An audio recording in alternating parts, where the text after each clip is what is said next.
Quand Marie et Joseph amènent le petit Jésus au temple pour sa présentation, le texte de Luc nous présente les deux premières personnes en fait qui viennent adorer le petit Jésus, qui sont Siméon et Anne.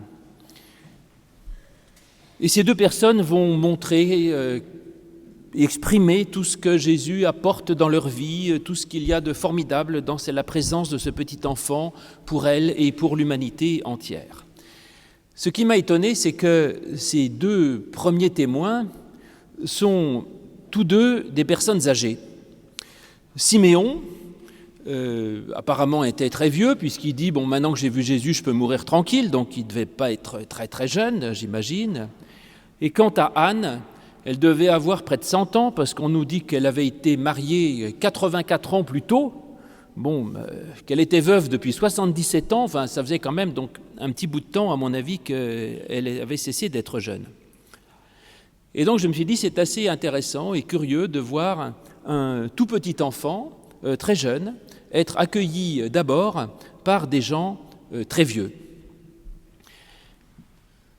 Alors ça m'a intéressé aussi parce que je me suis dit, finalement, c'est aussi un peu, sauf dans notre assemblée qui est très diverse, mais le cas dans beaucoup d'églises, où finalement on trouve soit des tout petits enfants, soit des gens très vieux, et on n'a pas tellement les gens entre les deux.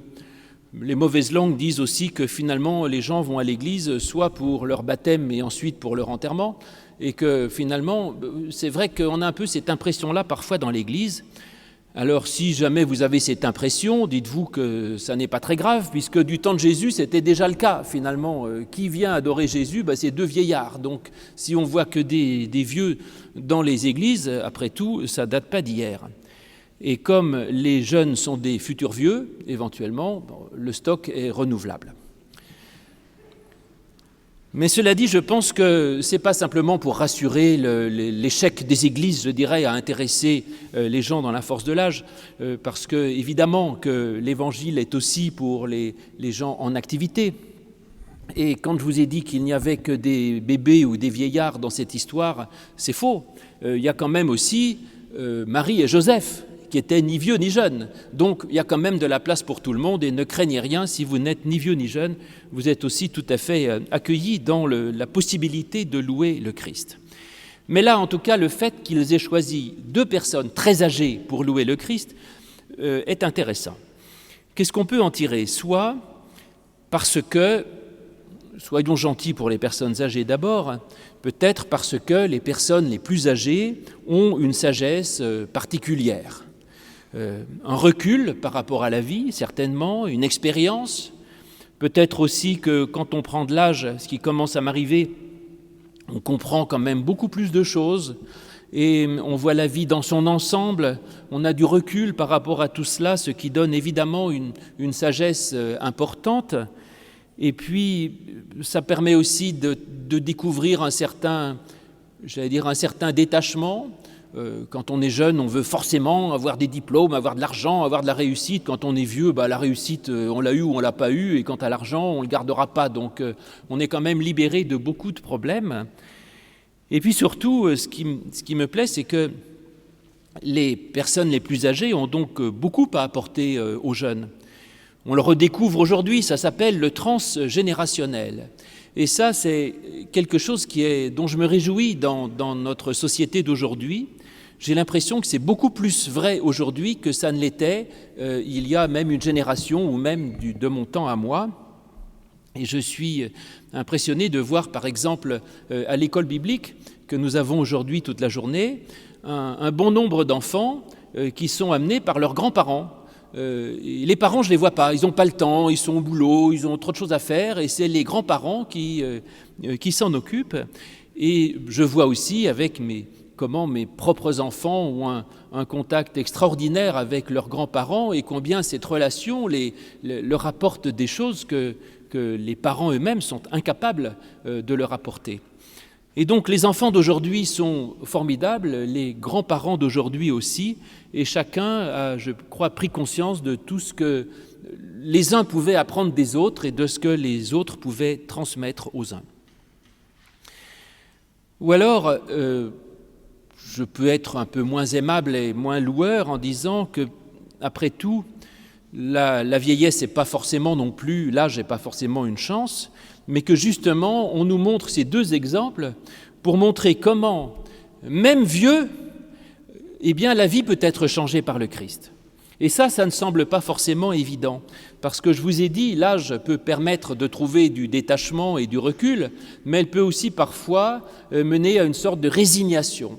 Or, ce qui est extraordinaire, c'est qu'on nous montre justement là deux personnes très âgées qui ne font preuve d'aucune résignation et qui, au contraire, font preuve d'une jeunesse d'esprit absolument incroyable, capable de s'émerveiller, capable de découvrir quelque chose, capable de considérer que leur vie est changée. Enfin bref, tous les deux sont des gens sans doute âgés, mais extraordinaires. Alors tout cela, évidemment, peut encourager les plus anciens d'entre vous à penser qu'ils ne sont pas forcés de se sentir inutiles. Anne et Siméon ont été extrêmement utiles et que chacun peut témoigner des valeurs essentielles et chacun peut parler en connaissance de cause de ce que le Christ a pu faire dans leur vie et d'être du coup des éléments fondamentaux dans la transmission et donc permet de faire des choses formidables. Cela dit, dans ce récit, effectivement, on voit Anne, Siméon, Joseph et Marie, tous les quatre, donc, et puis Jésus, donc toutes les générations réunies, mais Jésus à ce moment-là ne cherche pas grand-chose, mais en tout cas les générations actives, toutes cherchent à vivre le temps présent tout en étant fidèles à ce que les générations d'avant leur ont transmis. Parce que même Marie et Joseph, dont je vous ai dit qu'eux n'étaient pas vieux, eh bien, il est dit au moins 4 fois dans le texte, presque toutes les lignes, qu'ils faisaient très attention à être fidèles à la tradition des parents, à la tradition que leur avaient léguée les anciens, et donc ils étaient fidèles à essayer de maintenir cette espèce de tradition familiale de la loi du Seigneur, comme dit le texte, pour l'appliquer. Parce que finalement, effectivement, dans la transmission d'une génération à l'autre, il est essentiel de ne pas être le maillon qui se casse, c'est-à-dire celui qui ne transmet rien, parce que je pense qu'on a besoin de recevoir justement des générations qui précèdent. Après, chacun le fait selon sa propre manière. Alors, Marie et Joseph, là, le font d'une façon un peu laborieuse, je dirais. On ne parle pas d'une grande conviction de leur part, on dit juste qu'ils accomplissent la règle. Bon, pourquoi pas? Je connais aussi des parents d'enfants qui disent « Écoutez, moi je ne suis pas très pieux, mais j'envoie mes enfants au catéchisme, c'est déjà pas mal. Tout ce qu'on peut demander à un chrétien, ce n'est pas forcément d'avoir une très grande foi, mais déjà de la transmettre, de transmettre la possibilité de la foi à ses enfants, c'est quand même, c'est bien, c'est formidable, je crois. C'est quand même donner une possibilité, une chance à ces enfants qui est absolument considérable. » Donc Marie et Joseph font le job, je dirais, un peu minimaliste, et ceux qui vont vraiment faire quelque chose d'extraordinaire, c'est donc Anne et Siméon, sur lesquels je vous invite à vous pencher un petit peu plus. On nous dit que Siméon, on nous dit qu'il était juste et pieux, bon, très bien, et qu'il attendait la consolation d'Israël promise par les prophètes. On peut dire que là, de ce côté-là, il résume toute la fidélité à la Bible. Juste et pieux, juste, ça veut dire qu'il faisait ce qui est bien de faire, il faisait ce que Dieu lui demande, et donc il faisait tout son possible pour respecter la loi de Dieu, pour aimer son prochain comme soi-même, pour aimer Dieu. Donc il faisait attention à bien agir, je dirais, dans le sens de la loi de Dieu. Et puis il était pieux, ce qui veut dire qu'il avait aussi de la piété, de la religion, il avait une quête spirituelle. Eh bien, c'est formidable ça, quand quelqu'un à la fois a la préoccupation de bien agir et en même temps une préoccupation de trouver une certaine profondeur dans sa vie, une certaine spiritualité, formidable. Donc Siméon, il est formidable, il est bien. Et puis on dit en plus qu'il ajoute l'espérance du salut annoncé par les prophètes. Ça, c'est un bon résumé de la Bible telle que Siméon l'a reçue de ses parents.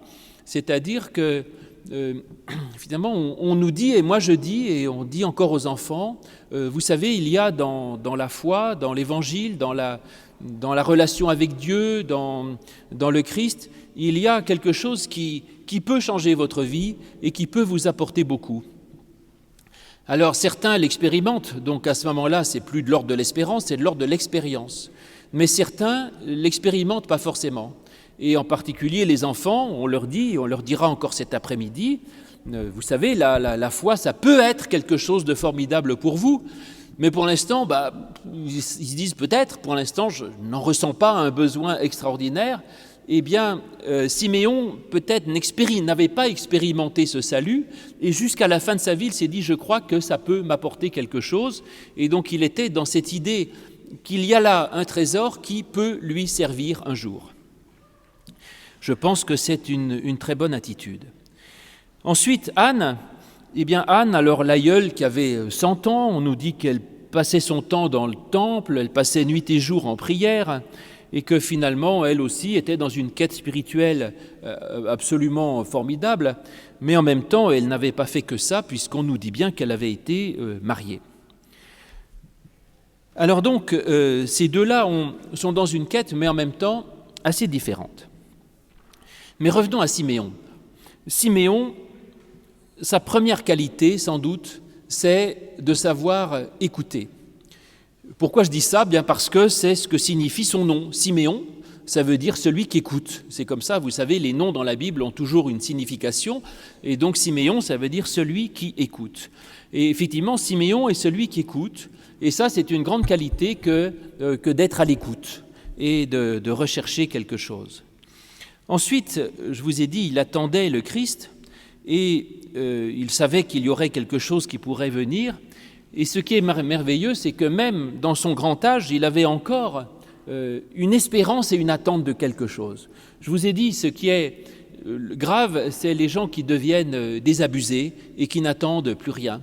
Un des meilleurs moteurs de l'existence, c'est de se dire « j'ai encore quelque chose à découvrir ». Et je pense que jusqu'à notre dernier souffle, nous avons quelque chose à découvrir. Et cette qualité d'espérance est non seulement essentielle, donc là je prêche pour les vieux, bien sûr, qui se disent « moi, de toute façon, vous savez, j'ai tout vu, tout entendu ». Non, vous avez encore quelque chose à découvrir, et même dans l'âge le plus avancé, vous pouvez découvrir un trésor pour votre existence qui change votre vie. J'ai même vu pour avoir accompagné beaucoup de gens, j'ai vu des personnes être transformées, rayonnantes et pleines de paix, de confiance, 1 heure avant leur mort, si vous voulez. C'est étonnant. Et après, cette capacité d'espérance, elle est aussi essentielle pour la jeunesse, parce qu'il y a des enfants qui sont déjà vieux, si vous voulez, qui n'espèrent plus rien, n'attendent plus rien, et du coup s'effondrent sur eux-mêmes, et en cherchant, ils tombent soit dans la dépression, soit dans une quête d'extraordinaire par des plaisirs artificiels. Et donc, ce qui est extraordinaire, c'est celui qui, justement, a une espérance, c'est-à-dire, c'est qu'il y a devant lui quelque chose de possible, une joie possible, une découverte possible, qu'il y a un monde possible. Et de ce côté-là, notre société est meurtrière. Tous ceux qui ont des discours déprimants et catastrophistes sur l'univers, sur le monde, sur la société, sont des assassins de la jeunesse, parce que notre jeunesse, le monde, il sera comme il sera, donc oui, économisez le CO2, faites du vélo et fermez l'eau quand vous lavez les dents, mais il faut croire dans le monde, il faut quand même avoir un avenir possible et avoir une espérance, et je crois que fondamentalement, eh bien vous, les jeunes, les enfants, il y a devant vous un monde qui sera beau et qui sera formidable et qui sera plein de belles choses, plein d'amour, plein d'enthousiasme, plein de joie, et il sera comme il est, mais en tout cas, il y a plein de choses merveilleuses à vivre et que vous pourrez vivre. Et donc, il faut garder confiance. Et puis, Siméon a beaucoup reçu à la fin de sa vie, je dirais justement parce qu'il attendait beaucoup. Et cette attente, même vis-à-vis de Dieu, me semble essentielle. C'est-à-dire que celui qui n'attend rien, a priori, ne reçoit rien. Et pour recevoir beaucoup, il faut attendre beaucoup. Et donc, je dirais même, par rapport à Dieu, eh bien, attendez beaucoup de Dieu, et Dieu vous donnera beaucoup. Soyez plein d'espérance, plein d'attentes, plein de désirs, plein de quêtes par rapport à Dieu, et plus vous aurez du désir par rapport à Dieu, et plus vous en recevrez beaucoup. Et après, Siméon, alors, est-ce qu'il le reçoit ? Eh bien, plus ou moins. Parce qu'on nous dit il dit « Mes yeux ont vu ton salut, salut que tu as préparé pour tous les peuples ». Alors, il a vu quoi, Siméon ? Il a vu Jésus-Christ, mais Jésus, attendez, il avait 8 jours, pauvre lapin, qu'est-ce qu'il faisait ? Pas grand-chose. À 8 jours, il ressuscitait pas les morts, et il prêchait pas tellement les béatitudes. Enfin, à 8 jours, il servait à peu près à rien, à part d'être sympathique et mignon. Et donc, en fait, Siméon va voir un germe de quelque chose. Vous voyez, ça veut dire, il ne voit pas une sorte d'ange formidable, de légion d'anges qui arrive et qui transforme le monde, qui pulvérise les méchants et qui rétablit le juste, etc. Il voit un germe de début de quelque chose, de commencement, de promesse possible d'un salut pour Israël. Et Siméon dit, moi ça me suffit. Ça me plaît beaucoup aussi, c'est-à-dire la capacité à se réjouir de peu. Voilà. En effet, il n'y a pas besoin d'avoir la plénitude de la foi pour dire « ça y est, j'ai découvert Jésus-Christ, ma vie elle est bouleversée, j'ai trouvé une joie extraordinaire, etc. » Certains peuvent le dire, mais il n'est pas nécessaire de dire ça. Et Siméon, il voit un petit éclat de quelque chose, un petit commencement, et il dit « là, je touche quelque chose qui est absolument l'essentiel. » Des dizaines de fois, je prêche cette image de l'espérance qui m'est dictée par le nom de notre église, qui s'appelle l'Église de l'Étoile, et c'est une chance. Oui, c'est une chance, je pense, parce que comme la place de l'Étoile a été rebaptisée, certains avaient proposé qu'on rebaptise non pas l'Église de l'Étoile, mais l'Église Charles de Gaulle, ce qui serait beaucoup plus adapté, puisque la place s'appelle la place Charles de Gaulle maintenant. Bon, pas me lancer dans Charles de Gaulle, forme d'espérance ou pas, vous en jugerez, mais en tout cas, l'étoile est une merveille parce que c'est justement le point de lumière dans la nuit. Une étoile n'éclaire pas la nuit, mais celui qui est dans la nuit regarde la lumière, cette étoile, et il dit « j'ai vu un truc extraordinaire et je sais que la lumière existe ». Et donc l'étoile dans la nuit, c'est justement ce petit éclat de lumière qui permet de croire dans la lumière. Et la foi, c'est de dire, même si je suis environné de sombre et de noir, même si je suis dans la nuit, je vois une étoile et je choisis de croire dans l'étoile. Je choisis de croire dans la lumière et je crois que c'est ça la réalité la plus essentielle et qui finalement, cette étoile qui brise le côté tout-puissant du mal, de la lumière et de l'obscurité. Et Paul dit la même chose dans l'Épître aux Romains, Romains 8, 23, il dit « Nous avons les prémices de l'Esprit ».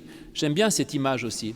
Il ne dit pas « Nous avons la plénitude du Saint-Esprit », nous avons les prémices. Les prémices, c'est un échantillon, voilà. Et beaucoup de nous, d'entre nous, vivons comme ça. La foi nous donne des échantillons de joie, de paix, de confiance et d'espérance. Et ensuite, la foi, c'est de se dire « Eh bien, moi, je garde ces échantillons comme les choses les plus précieuses de ma vie et je crois que c'est ça la vérité et non pas la grisaille du monde qui m'entoure. » Donc Siméon a la sagesse de découvrir cette espérance comme ce petit éclat de salut, pas encore tout à fait révélé, mais qui est une promesse de quelque chose, comme notre foi nous est donnée comme un bébé minuscule qui est fait pour grandir et qui peut devenir quelque chose de plus important et qui peut se développer. Alors Siméon, ainsi, nous dit-on, se sent joyeux, il se sent délivré, il se sent en paix. Il avait entendu parler de ce salut promis par Dieu, il l'avait lu dans la Bible, et puis là, tout à coup, il l'expérimente, même si c'est partiellement, il l'expérimente, il le voit lui-même, et il sent que ce salut, c'est quelque chose d'universel. Alors il l'a vu, et donc il peut en témoigner. Il peut en témoigner comme, nous dit-il, une lumière, donc ça nous ramène à l'idée de l'étoile, comme une lumière qui est éclairée pour libérer, pour éclairer nos pas, pour nous libérer, pour nous permettre d'avancer en paix et pour qu'il puisse grandir encore. Alors que va faire Siméon ? Il est ravi, il explique, et on nous dit qu'il bénit. Alors là, Siméon, il est généreux, il bénit tout le monde. il bénit Dieu, il bénit l'enfant, il bénit Joseph, il bénit Marie, il bénit pratiquement le bœuf et l'âne, enfin il bénit tout ce qui bouge autour de lui. Il glorifie Israël, il bénit tout le monde. Eh bien ça aussi, souvenez-vous-en. Parce que la reconnaissance est sans doute aussi une des qualités les plus essentielles que l'on puisse avoir. Et bénir Dieu, c'est être reconnaissant et dire « Merci Seigneur ». Et pouvoir exprimer sa reconnaissance, pouvoir être reconnaissant, c'est une qualité qui fait vivre, parce que c'est se tourner vers le positif et c'est être soi-même une fontaine de joie pour les autres et un point de rayonnement. Et donc Siméon, tu es sans doute très âgé, mais il n'y a pas d'âge pour être reconnaissant. On peut être reconnaissant très petit, très jeune et très grand. Et on peut faire une prière à 3 ans pour remercier Dieu, ses parents, la vie ou ce que vous voulez. Et on peut faire une prière à 99 ans pour remercier la vie, Dieu et tout le reste. Venons-en à Anne. Cette prophétesse est aussi intéressante. On sait à peu près rien sur elle, en fait, sauf 2 choses. D'abord, son âge, je vais y revenir, mais d'abord 3 choses, en fait. Elle s'appelle Anne. Elle est la fille de Panuel et de la tribu d'Asser. Je vous ai dit tout à l'heure que les noms propres étaient essentiels pour comprendre le sens. Alors, petite leçon d'hébreu. Elle s'appelle Anne. Anne, ça veut dire la grâce de Dieu. Anne, c'est la grâce, l'amour et la grâce. Elle est fille de Panuel. Panuel, on ne sait pas qui c'est, mais Panuel, ça veut dire le visage de Dieu, la face de Dieu. Et elle est de la tribu d'Asser. Et Asser, en hébreu, ça veut dire le bonheur. Donc voilà tout un programme absolument génial. Elle est la grâce elle-même, elle est la fille du visage de Dieu, et elle est de la tribu du bonheur. Eh bien, je crois que ça, c'est une sorte de résumé de tout l'Évangile. D'abord, qu'elle s'appelle la grâce, eh bien, nous sommes invités à incarner la grâce et l'amour que Dieu nous donne.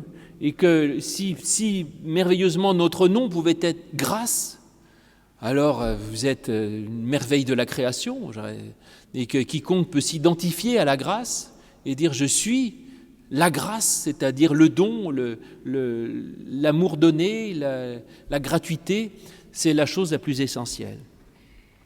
On nous dit qu'elle est fille de la face de Dieu. La face de Dieu, c'est la manière avec laquelle il se présente à nous, ou c'est aussi, vous savez, dans cette célèbre bénédiction de nombre 6, qu'on dit souvent au culte, on dit « L'Éternel tourne sa face vers vous et vous donne la paix ».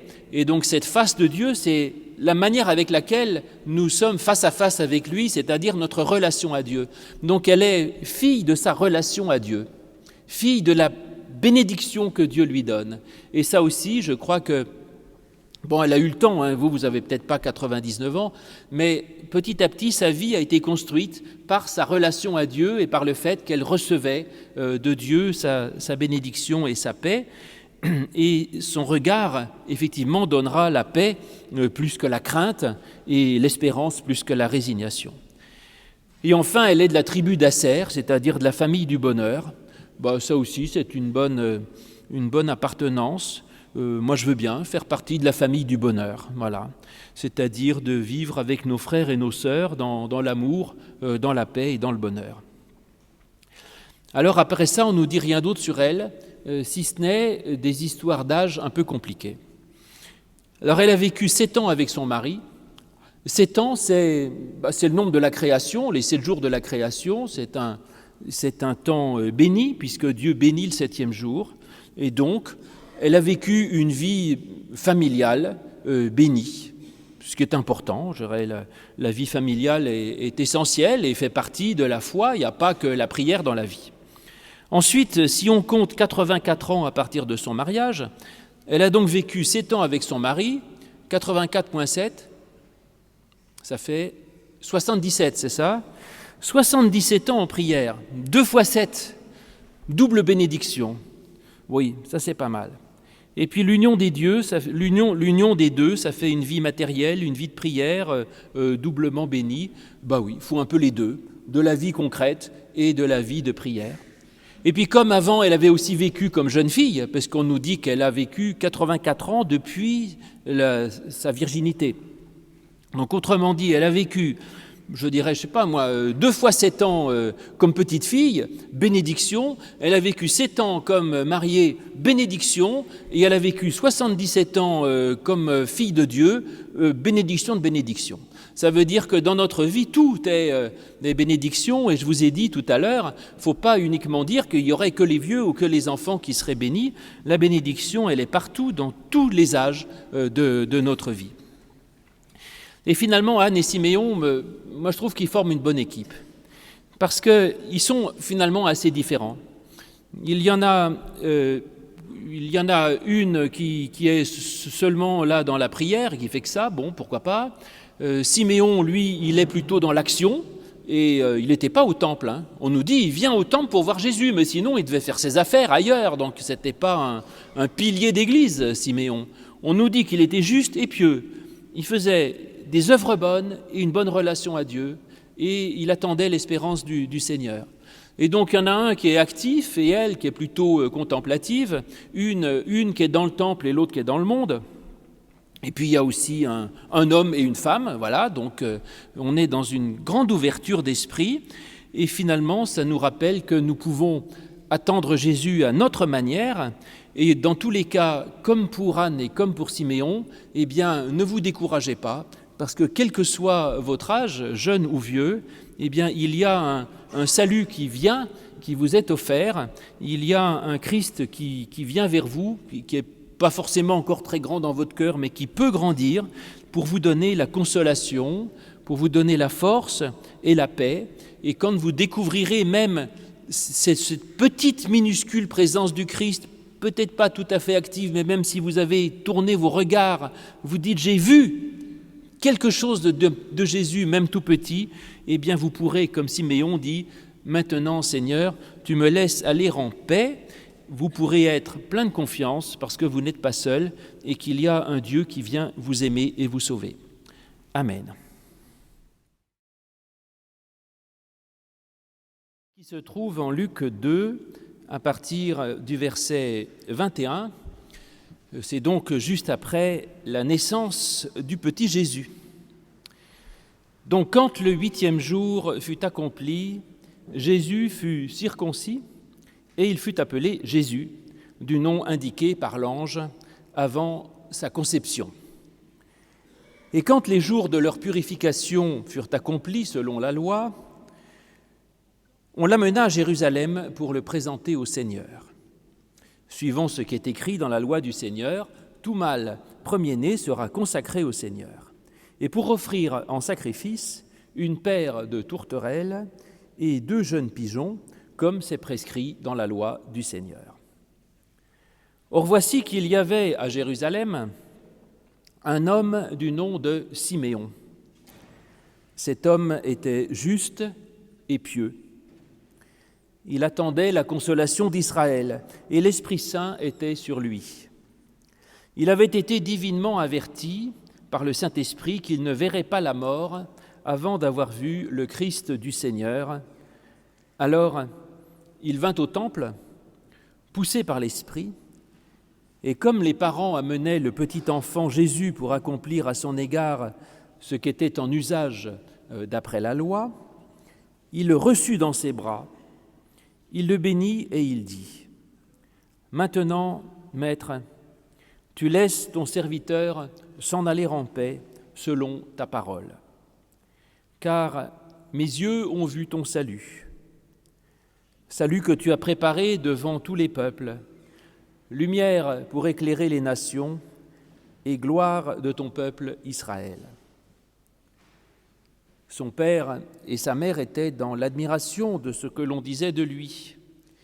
Siméon les bénit, et il dit à Marie, sa mère : « Voici, cet enfant est là pour la chute et le relèvement de beaucoup, et comme un signe qui provoquera la contradiction. Et toi-même, une épée te transpercera l'âme, afin que les pensées de beaucoup de cœurs soient relevées. » Et il y avait aussi une prophétesse nommée Anne, fille de Phanuel, de la tribu d'Asser. Elle était d'un âge fort avancé. En effet, après avoir vécu 7 ans avec son mari, depuis sa virginité, elle resta veuve et encore pendant 84 ans, elle ne quittait pas le temple et servait Dieu nuit et jour par des jeûnes et des prières. Elle survint, elle aussi, à cette même heure, elle louait Dieu et parlait de Jésus à tous ceux qui attendaient la rédemption de Jérusalem. Lorsqu'ils eurent tout accompli selon la loi du Seigneur, ils retournèrent en Galilée, à Nazareth, leur ville, et le petit enfant grandissait et se fortifiait. Il était rempli de sagesse et la grâce de Dieu était sur lui, comme tous les petits-enfants de notre communauté. Amen.